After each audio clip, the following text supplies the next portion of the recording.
World by Emmanuel Isaiah Smith. Hello, good afternoon. It is your host, Emmanuel Isaiah Smith, and today's date is Monday, October 6th, 2025. The time is 12:25 p.m., and I am in Pinecrest, Florida.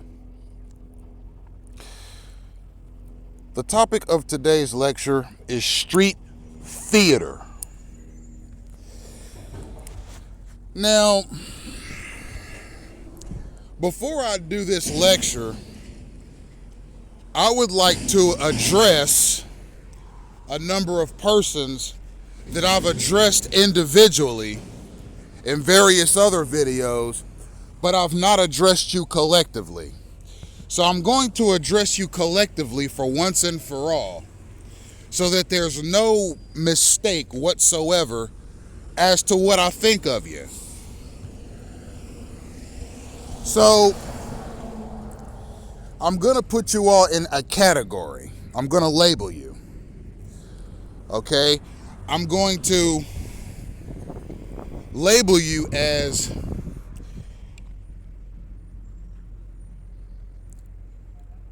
past acquaintances that are agitator disruptors. Okay? And I want you to get a clear definition of this label of past acquaintances, agitator disruptors. And then I'm going to move forward. So if you're a person, I don't care how long ago I knew you, and I don't care where I knew you from, but if you're a person that I have made an acquaintance and made acquaintances with years back,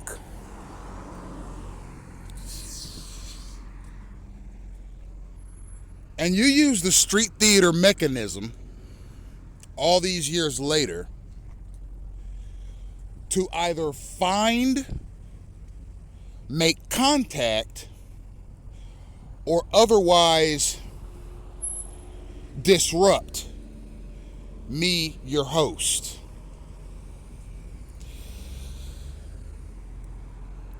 then you are a disruptor agitator. Okay? You have unresolved problems that you are either not man enough or woman enough to either contact me plainly or arrange a face-to-face sit-down and air your grievances. But no, rather you get with my useful idiot liaisons and the useful idiot gang stalkers that the liaisons control, okay, the germ flinging, vehicular homicide attempting, disruptive, sickness spreading, false narrative bringing,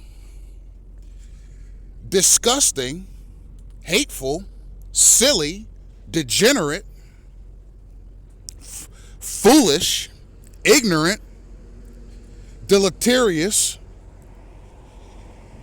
and swarthy persons that use the gang stalking mechanism to simply instigate problems with targeted persons. You've thrown in with them.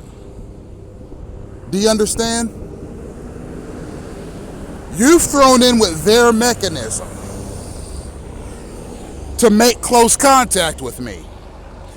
Not to see how I'm doing, certainly not to get reacquainted, and not to catch up on old times. You're using a thuggish, federally enabled, state-sanctioned disruption, murder, and sabotage mechanism to make contact with somebody you have an unresolved problem with. Here's what I say you all need to do. Okay, because your very presence is pestering and agitating to me. Because I'm reading the signs and I'm seeing some of you. Okay, you have arranged it with these idiotic liaisons, guys that I call degenerates every single day, to arrange these little thuggish scenarios where you, your handlers, your creeps and your punks come within close quarters to me so that you can see the person up front, up close and personal, that you've had an issue with all these years. And you feel a sense of superiority that you're using this sophisticated tracking mechanism to put yourself in proximity to me and not vice versa. You have the eyes on me because of the gang stalking mechanism and not vice versa. So that somehow makes you feel better about yourself. Fine. You're low self-esteem having, psychological setback having, silly fantasies having type of people. All right? And you keep coming around me, that's fine. Apparently the U.S. federal establishment has given its national security apparatus some unbelievably goofball enabling mechanism that allows people from a person's past to creep up on them. A lot of you wear disguises. Some of you ride by on bikes and scooters with various devices that hide your identity. Some of you drive past real fast in cars, okay, at a time where I just happen to be out and about.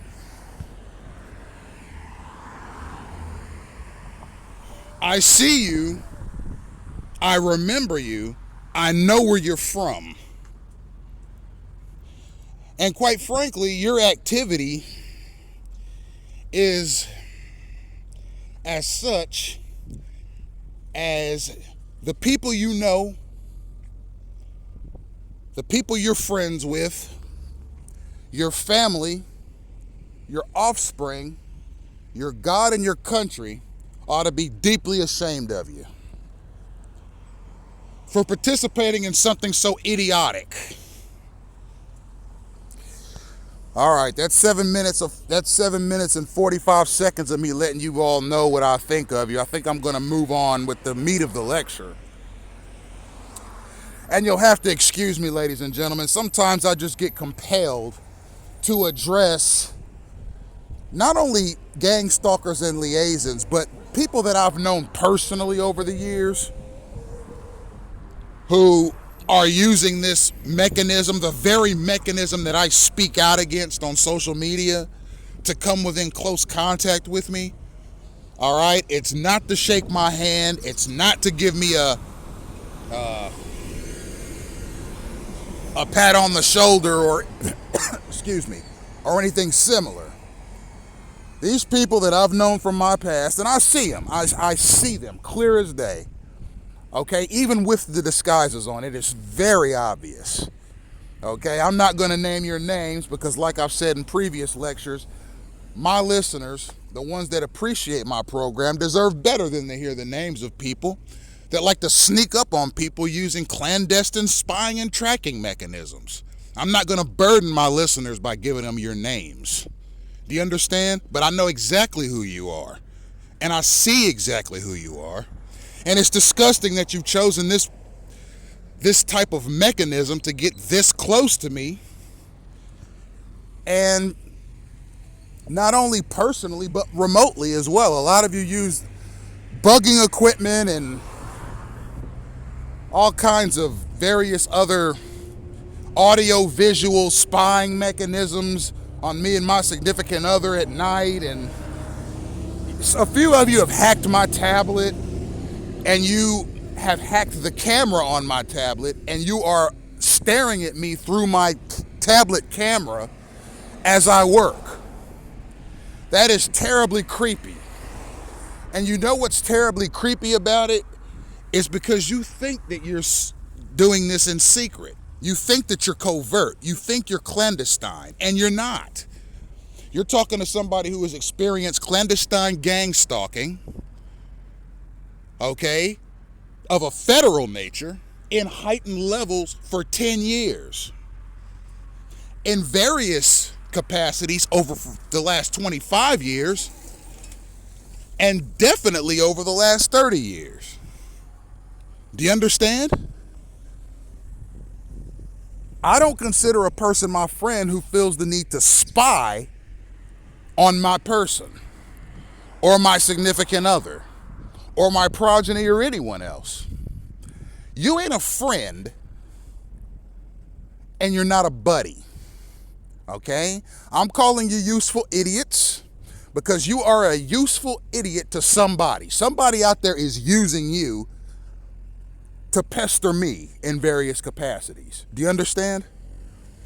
And whoever it is that's using you ain't paying you. And they probably make you do stuff that you wouldn't normally do. That makes you a useful idiot. Do you understand? Go back to your wife and kids and tell them how your day was today and where you were and how you got inspired by Emmanuel Isaiah Smith today. Ladies, go home and tell your husbands and kids that you saw Emmanuel Isaiah Smith today, that you heard him, that you were placed in close proximity with him by some thug liaison with government credentials, and how you hope that this gang stalking thing does not get repealed by Congress so you can go do it again sometime. All right, ladies and gentlemen, street theater. Street theater is a psychological tactic, and mind you, gang stalking is full of psychological tactics. It has to, because if you had a bunch of stalkers running around the United States using signaling mechanisms, okay, to find, locate, and disrupt targeted persons, and the result was a physical confrontation every single time, eventually the program would be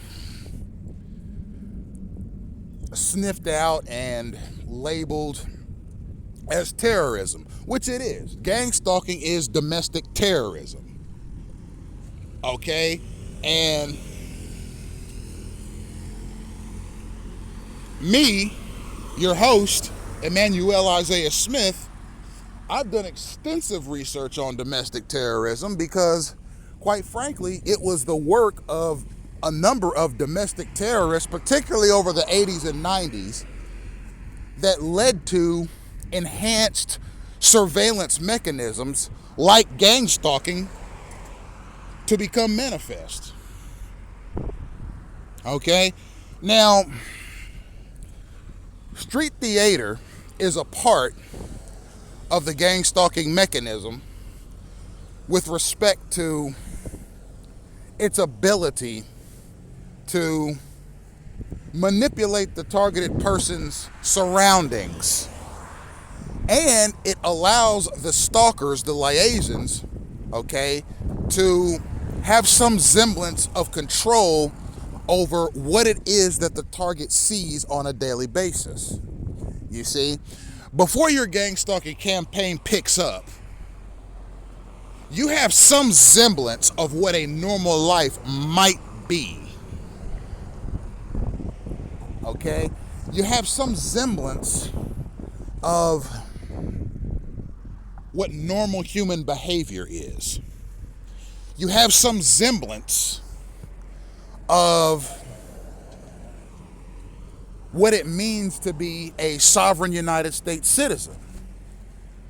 You know, you go to A, B, or C location, you expect to see A, B, or C behavior from certain people.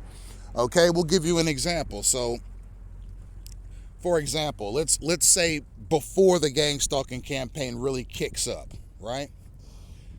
So let's say a potential targeted person goes to the mall. Everyone's been to the mall. You have some semblance of how people behave at the mall. So you go to the mall, what do you expect to see? You expect to see, depending on the day of the week, obviously, and depending on the time of day, we'll say this trip to the mall happened at 1:30 in the afternoon on a Saturday. So you go to the mall at 1:30 in the afternoon on a Saturday. What do you expect to see? Well, you expect to see quite a few cars in the parking lot because it is the weekend. And there are probably families here, maybe couples here, maybe young people have come here in their cars to meet up or do shopping or what have you. There might be people hanging out outside and talking, or perhaps doing something similar. When you step into the mall, what do you expect to see? You expect to see people going in stores, looking around, possibly making purchases, possibly not making purchases, maybe asking sales reps and customer service reps for guidance on purchases. You'll see cash being handed to store reps. You'll see credit cards being swiped or tapped. Okay, you'll see people trying on shoes in various shoe stores. Maybe they're trying on clothes in clothing stores.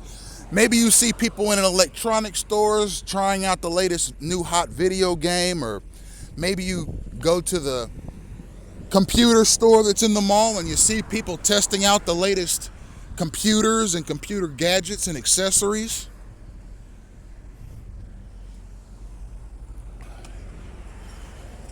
Maybe you go to the children's store. If you have children, or if you're just curious as to what's in there, you can walk in there and see what the children are playing with these days, what kind of toys they might be playing with, or what kind of computer software or movies that the young people are watching these days. You could go to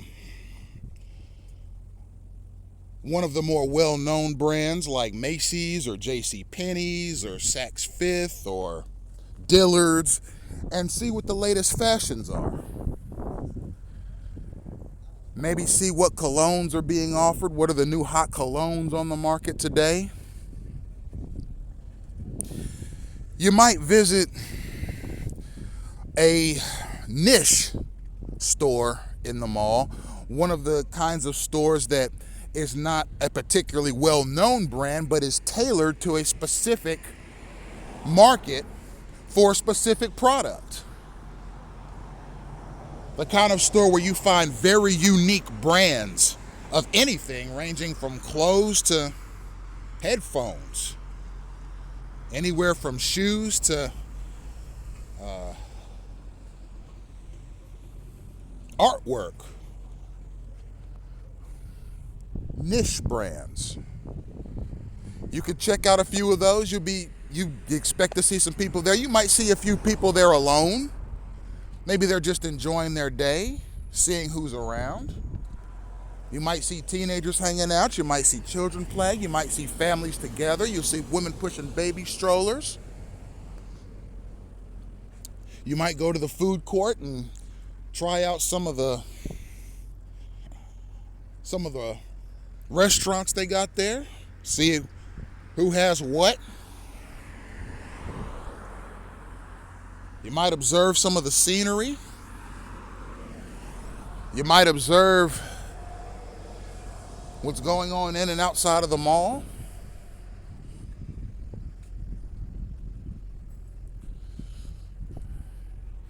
If there are any special events happening at the mall, you might observe those as well. You see, these are what you would reasonably expect to see at a mall. Anyone would. Now let's try another location. Let's say a person goes to a public park. What might a non-targeted person expect to see at a public park? Well, it's not exactly a place of commerce like a mall is, so there wouldn't be a lot of buying or selling. Unless, of course, there are deleterious persons who regularly hang out in that park that like to buy or sell dope in it. But I digress. Naturally and normally, when you go to a public park, you expect to see people hanging out or exercising or walking around the track or throwing frisbees or footballs or baseballs. Maybe if there's a tennis court somewhere in the park, there are people playing tennis. There might be families out with their children getting some fresh air, or maybe there's a playground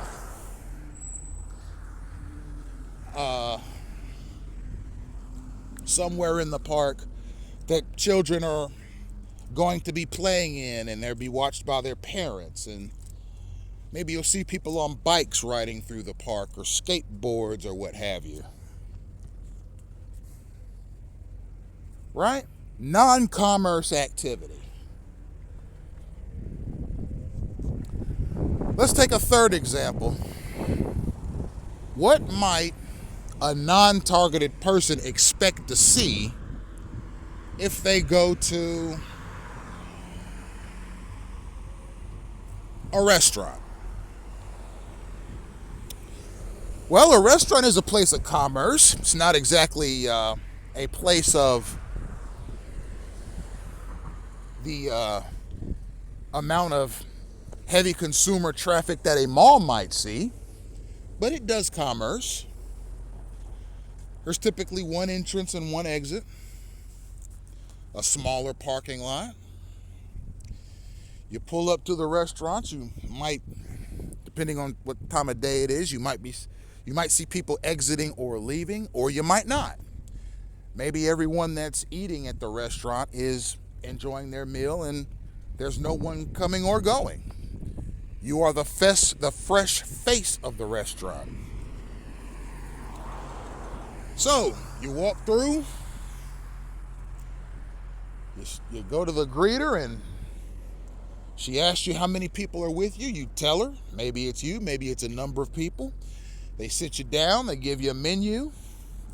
You look around, there's people eating, or there's people talking or to each other, or maybe there's people talking to the waiter or waitress.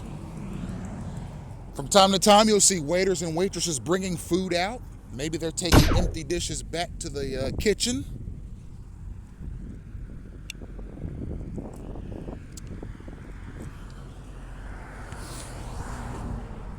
You see people asking for checks. You see the waiters bringing them. You see people paying their meal, leaving their tip, and going on their way. It's a fairly simple series of transactions that happen in a restaurant. Now, if you're a targeted individual, we're going to go through these same scenarios. Now, you've gotten some semblance of what a non-targeted person might experience. Now we're going to tell you what a targeted person will experience in any given situation. So, you walk to the we're gonna use the mall first. Okay, remember you're a target now. So you pull up to the entryway to the mall, and you go to find a parking spot, and immediately 3 cars in a synchronous fashion dart in front of you, nearly causing a collision right there in the parking lot. You slam on your brakes. The 3 cars very negligently speed off and spread out so that each car finds its own parking space. At this point, having realized that either the people in this particular part of the country drive like absolute maniacs, or it was just a coincidental set of unfortunate circumstances, you go and attempt to find a parking spot. As you drive your car into your parking spot, you get out of the car to get ready to enter the mall. You close your door, you lock your car door, and you go to walk to the mall. Just before you get to the mall, a car darting out of nowhere in a synchronous fashion cuts you off, nearly running you over. Excuse me, clearing my throat. And nearly runs you over. So,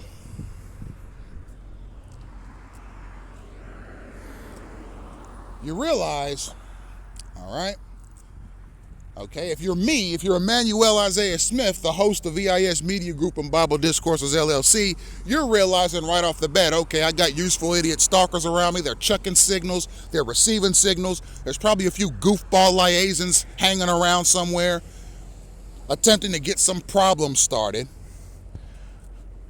I'm going to have to watch for signals and avoid these stalkers at every turn and try to enjoy my day the best I can.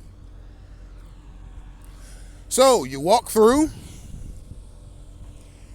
and you figure, well, maybe I'll go check out a clothing store. And as you approach the clothing store, 3 surly looking swarthy males clumsily come stumbling out of the place, nearly colliding into you. All right. That's incident number 3 in less than 15 minutes. This is going to be an interesting day. After looking around in the clothing store and making purchases as needed, you decide to go get a snack from the food court.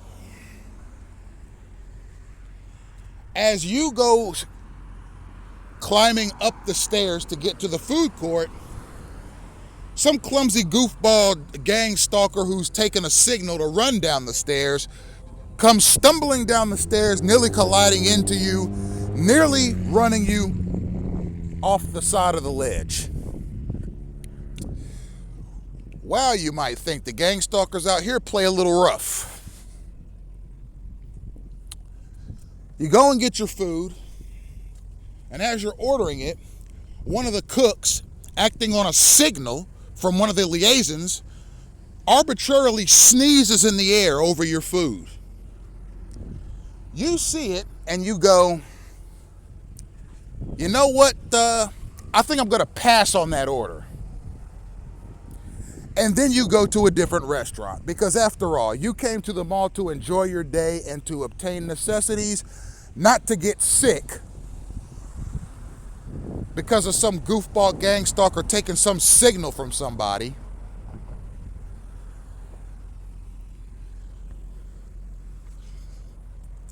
So you go to a different restaurant who has employees that thankfully don't take signals from goofball liaisons or stalkers. And you're lucky. You feel lucky because they didn't spit, cough, sneeze, or use any of their disgusting bodily functions around any of your food. So you, as a targeted person, can realistically ascertain, hey,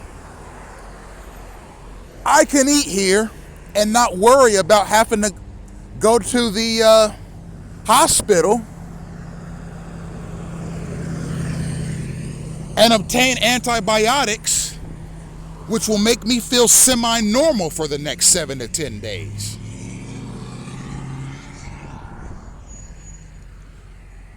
So you decide to visit a music store, see what some of the hot new music is, and as you enter the music store,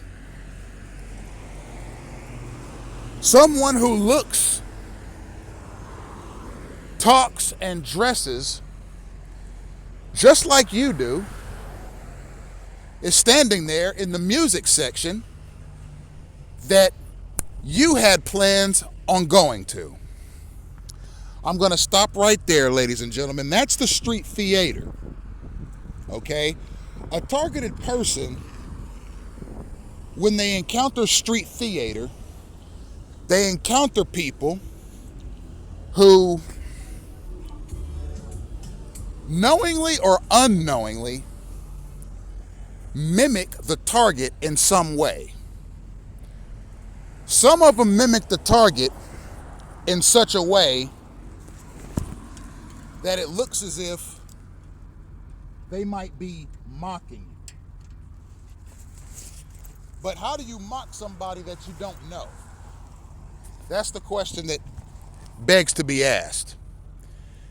If you see somebody or you encounter somebody that appears to exhibit similar characteristics to you, and I'm talking physically or otherwise, and they're doing something that you normally do at the exact same time that you planned on doing it, that's street theater. Okay? These stalkers at some point ever so often and at various points in time, these stalkers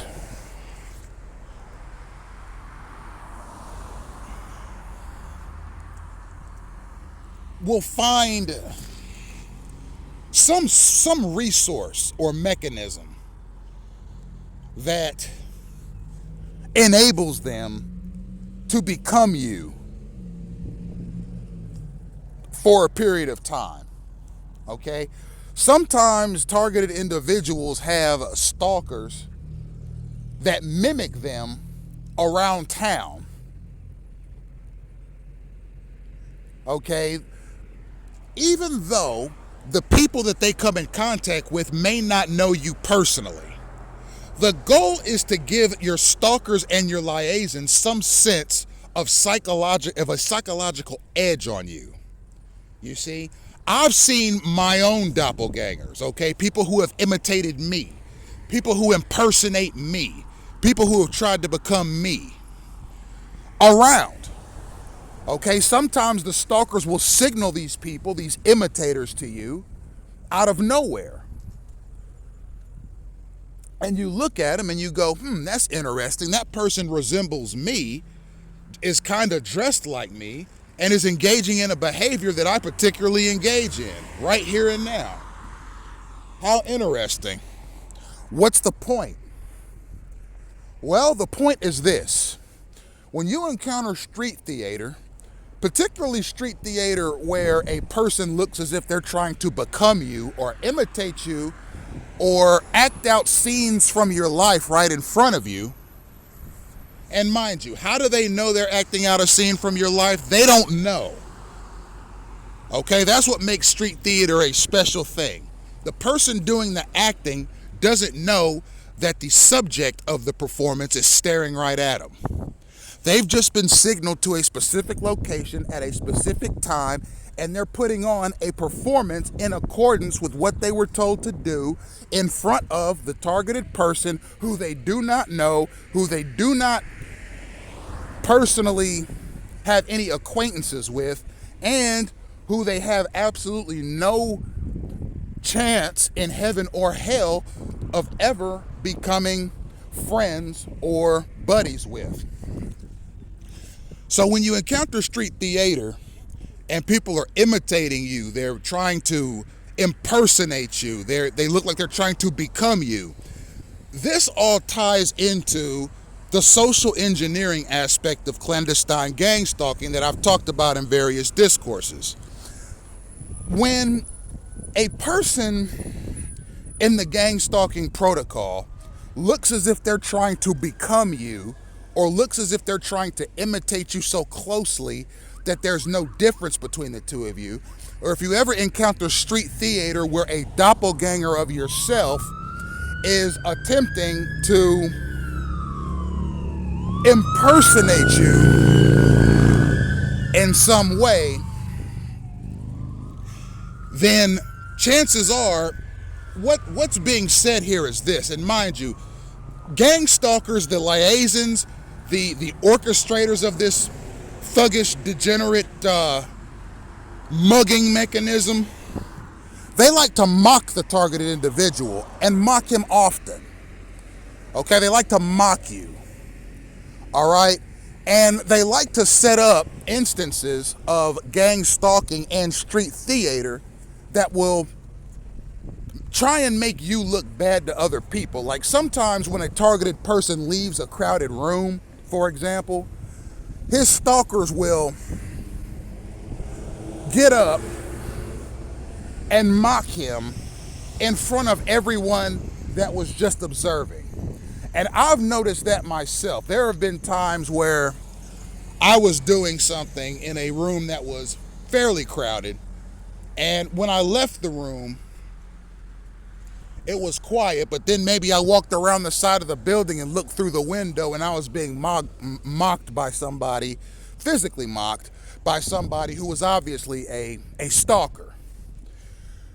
So that's all a part of the social engineering aspect of gang stalking, okay? A person trying to imitate you, a person trying to impersonate you, a person trying to copy you, okay? A person attempting to become you, okay? A person who may take orders from this third party or that third party and go out into the world in an attempt to try and control or manipulate your image to third parties. That's a part of the social engineering aspect of gang stalking. Okay? What's being communicated to you as a target is this: your stalkers, your liaisons, the orchestrators of the gang stalking mechanism think that your stalkers are more fit to live on this planet and function in it than you are. That is what's being communicated to you when you see imitators of yourself when you're out and about.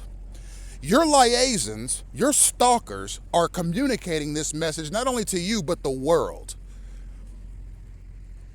Okay? Maybe let's say if you're an online commentator like myself and you do lectures, or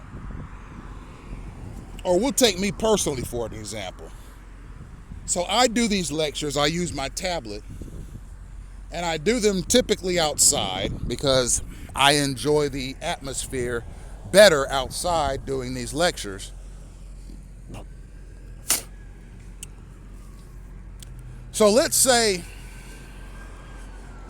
my stalkers, my liaisons, wanted to use street theater to illustrate to me,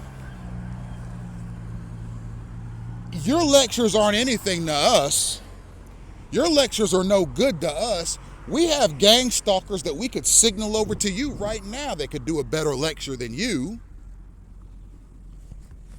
Or we don't like your graphic designs. We don't like your articles and posts. We're going to try and signal somebody over to you that can demonstrate that they're more knowledgeable about A, B, and C than you are. So they'll have some Joe Blow schmuck walk up to me on a bus and make sure he sits down right next to me. Okay, either to have a easier time of spreading germs to me, or so that I can see more clearly the street theater. You pick and choose what their motivation is. There's no wrong answers there. Okay, so they found some useful idiot schmuck to sit down next to me on a bus, and he's got a tablet, right? And he's sitting there with his tablet and he's doodling on it and he's doing some design and he's putting together some sort of a presentation, and he's writing down all these various signals on the tablet, and he's sitting there orchestrating some animated sequence on the tablet, and he's sort of angling the tablet to make sure I can see it, and all this other stuff. It's obviously street theater. Okay, I use my own tablet to do my work. Okay, sometimes what these stalkers will do is they'll try to find somebody that looks like you, only maybe a little taller, or a little more muscular, or a little more well dressed, or maybe they have just a little nicer car, or maybe they appear a little more centered. Okay? This person is obviously supposed to be your superior. And what they do is they'll signal somebody over to you that's supposed to look like a better version of you or an idealized version of you, and have them just come around you so as to provoke you. Ha! Our stalkers, the people we got taking signals, they're fitter than you. They're better than the targets.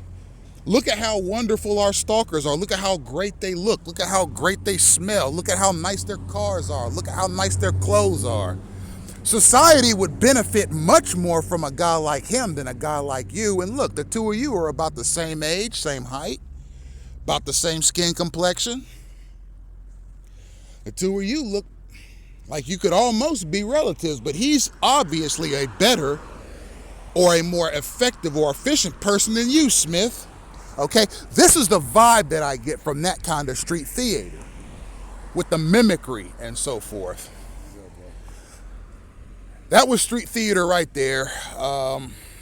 Some older black gentleman, he looked like he might have been about 72 or 73, walked up and said something very obscure to me in my ear while I was recording so as to pollute the lecture.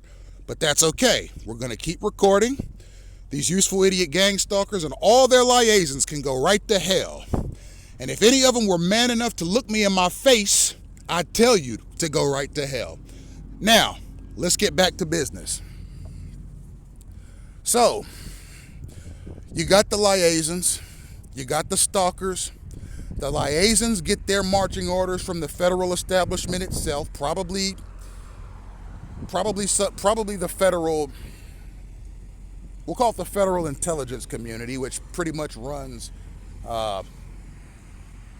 in between and concurrent to both the Departments of Defense and Justice. The liaisons get their marching orders and blindly obey them.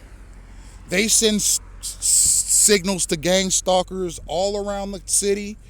They blindly obey them. Eventually, they catch up the targeted persons and pester the hell out of them, probably trying to start or instigate some sort of an altercation so that the targeted person will do something outrageous, which will result in his incarceration or otherwise getting in trouble with the law. That's what it is. You instigate stuff. Talking to you liaisons, talking to you useful idiot stalkers here. And see, unlike you, I can look you right in the face on these lectures and tell you exactly what I think of you. I don't have to use street theater. I don't have to use those dumb signaling protocols you teach each other. I can hop right on my tablet, look you right in the face, and tell you exactly what I think about you. I think you're a liaison. I think you are a blindly obedient, useful idiot. And I'm talking to you stalkers, the ones that are constantly sending and receiving signals. You are blindly obedient and you're useful idiots. Okay? Now find a signal for that. Hear me? You guys are in denial too. I am not your buddy. Okay? I got these lectures online for a reason. You hear me? And no, I'm not nothing like these degenerates you guys are sending around me. So, let's keep it moving. So, street theater.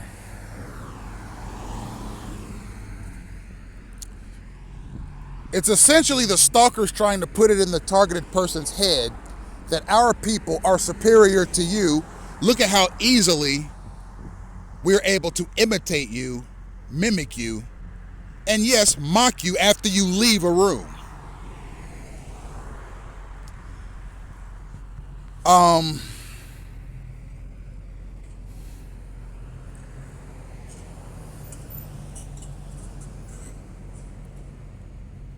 So what you have here is a situation where a targeted person is routinely being demonstrated to by federally authorized liaisons and stalkers alike that he is inferior to his open air pesterers and disruptors.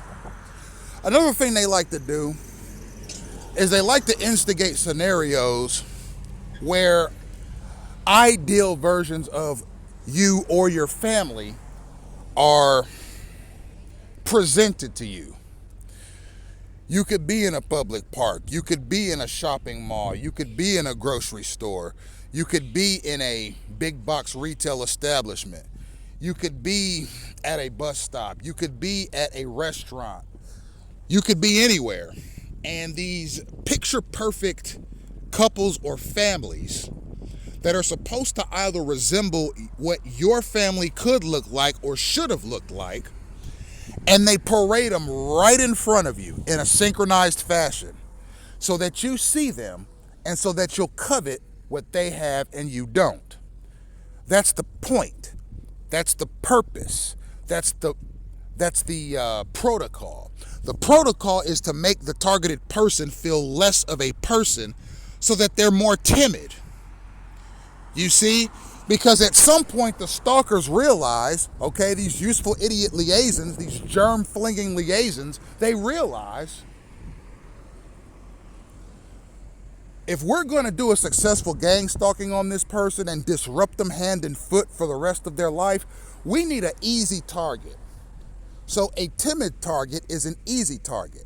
A resistant target is a bad target. What kind of target do you think I am?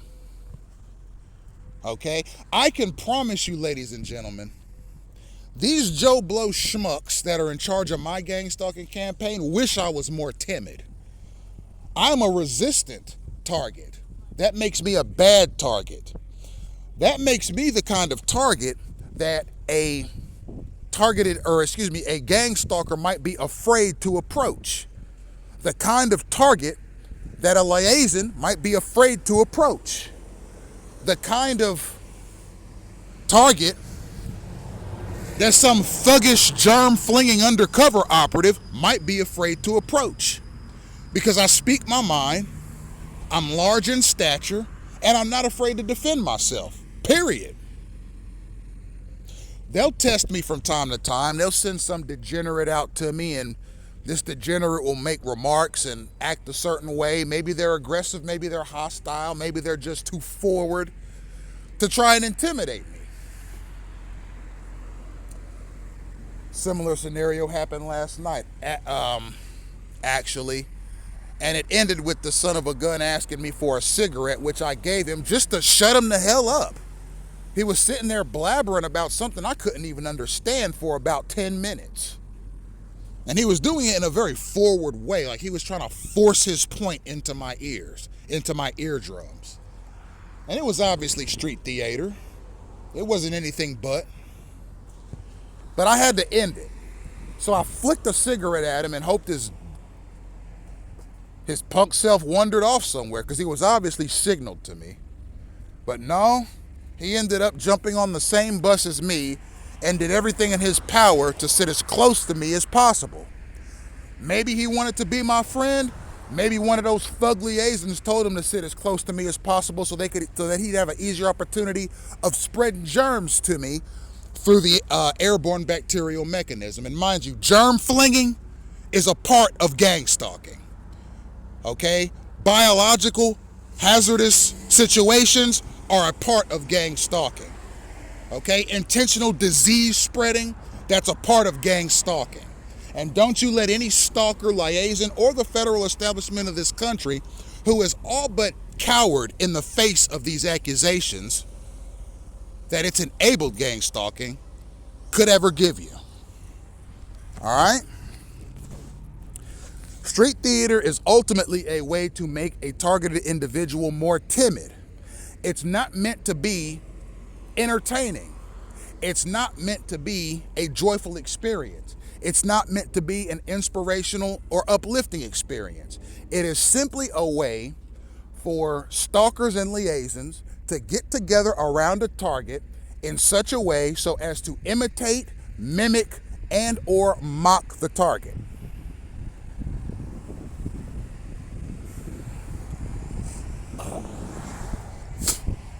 All right? Now, if you're not a targeted individual and you are not particularly well learned in these matters, I realize that a subject like street theater can be vague. But you can overcome that. We'll call that a intellectual obstacle by listening to these messages with an open mind and an open heart. Okay? If you do that, the rest will fall into place. Okay? Street theater, ladies and gentlemen, is organized mockery. Okay? And it includes noise harassment, it includes imitation and mimicry, it includes derived conflicts and instigations, and it includes sort of like the acting out of scenes from a person's life. And what I might do is I might come to some realization as to what the mechanisms were for acting out scenes of my life. I see a lot of this. Okay, I see a lot of sports references. Because in my youth, particularly in my mid to late teenage years, basketball was the centerpiece of my extracurricular experience at the two high schools that I went to, in Shaker Heights, Ohio, and in Knoxville, Tennessee. So from time to time, I'll see references to basketball involving a person with an afro, which I wore in high school, and red and white clothing, which were my school colors while at Shaker. And I see a lot of that street theater around me, and it's obviously a reference to my person. And mind you, you see this stuff enough to where you come to the point where it's not a coincidence. You reject coincidences. Okay, when they happen over and over and over again. Like I always say, ladies and gentlemen, too many coincidences equal a derivation. All right, too many of these liaisons fling diseases airborne at you using various bodily mechanisms. Eventually you reject it as a coincidence and see it as a derivation. Too many stalkers coming around you in close quarters, pestering you in various capacities over and over again throughout the day with no particular end in sight or cause, rhyme, or reason. Eventually you reject the coincidence and accept the derivation. Okay? If too often you are headed somewhere and you're immediately disrupted or cut off or nearly harmed by a total and complete stranger with absolutely no semblance of regard for your safety or theirs, at some point you reject the coincidence and accept the derivation. That's what you have to do with street theater. You have to reject the coincidence and accept the derivation. If you come into contact with too many persons, okay, in too many different locations, in various circumstances and scenarios that appear to mimic you in various capacities or attempt to copy you or attempt to